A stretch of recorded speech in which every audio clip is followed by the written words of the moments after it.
Hoy vamos a meternos de lleno en uno de los trastornos más desconcertantes y estudiados del embarazo, la preeclampsia.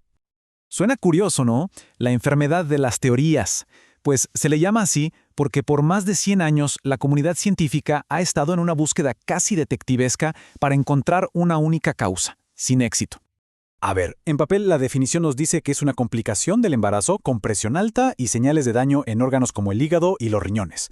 Típicamente el diagnóstico se confirma con hipertensión y la presencia de proteínas en la orina, pero la realidad es que sus efectos pueden sentirse en todo el cuerpo.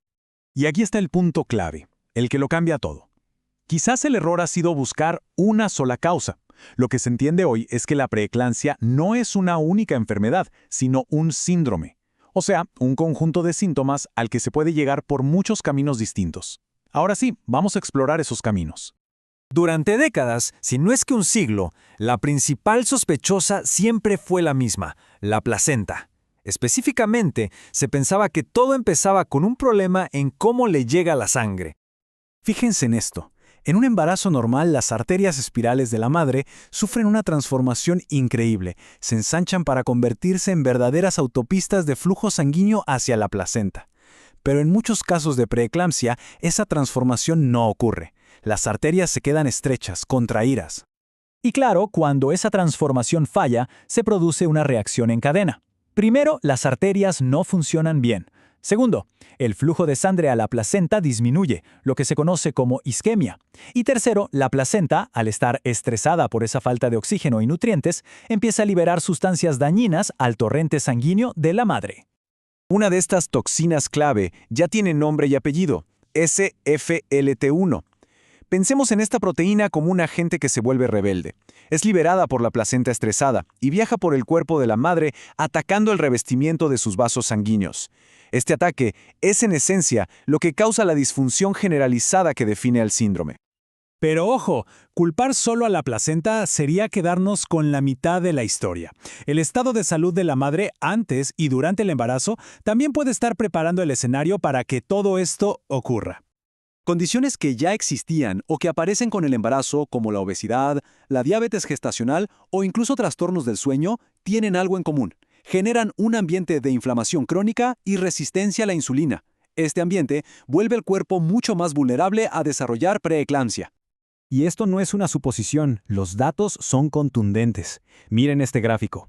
La relación es clarísima, casi como una escalera.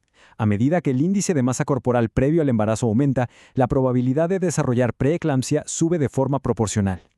Y para ponerlo en cifras, la obesidad se asocia con casi 3 veces más probabilidades de desarrollar la condición. Es un número que nos muestra la magnitud del riesgo y la importancia de la salud metabólica.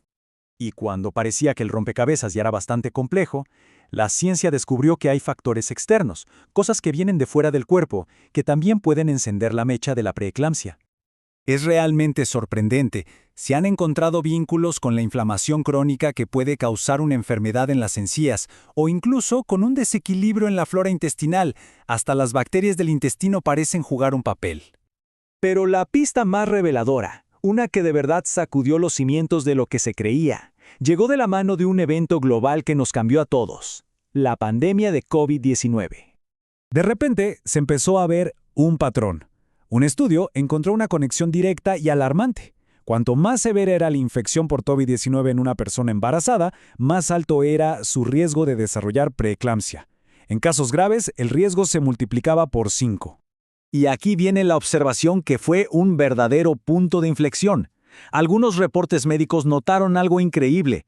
Al recuperarse del COVID-19, los síntomas de la preeclampsia, la hipertensión, la proteína en la orina, desaparecían, sin necesidad de que el parto ocurriera. Esto desafiaba la idea central de que la única cura era dar a luz y expulsar la placenta. Entonces, ¿cómo conectamos todo? Una placenta que no funciona bien, el estado metabólico de la madre, infecciones en las encías, un virus respiratorio.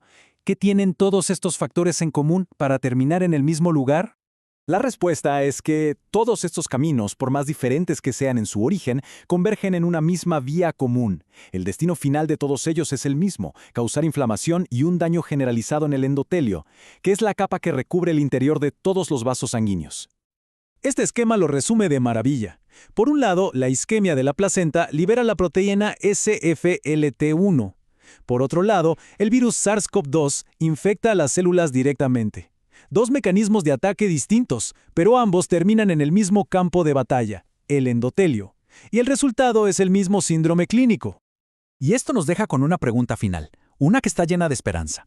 Si la preeclampsia no es exclusivamente una enfermedad de la placenta, si a veces el problema principal está en otro lado, ¿quiere decir que en el futuro podríamos tener tratamientos que controlen el síndrome sin tener que terminar el embarazo prematuramente?